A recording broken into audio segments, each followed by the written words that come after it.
जैसे हमारे भाई लोग कहते हैं, मुद्दई लाख बुरा चाहे तो क्या होगा, वही होगा जो मंजूर खुदा होगा.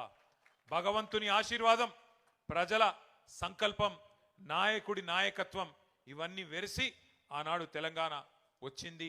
ఆ ప్రకటన అర్ధరాత్రి వచ్చింది. హస్తినలో చిదంబరం గారు ఆనాడు అర్ధరాత్రి పూట తెలంగాణ స్టేట్మెంట్ చదువుతుంటే ఇప్పుడే మా వానక్క చెప్తున్నది, ఉద్వేగంతో ఉప్పొంగిపోయింది ప్రతి తెలంగాణ గుండె.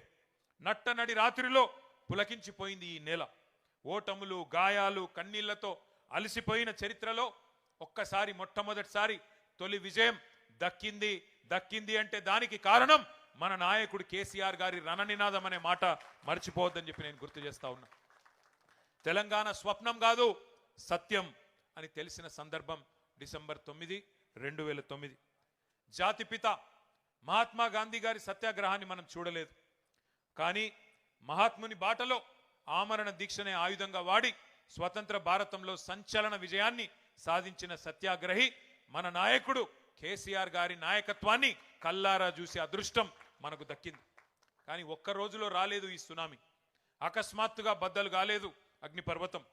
కేసీఆర్ గారు ఎప్పుడెత్తుకున్నారు తెలంగాణ జెండా, ఏ సందర్భంలో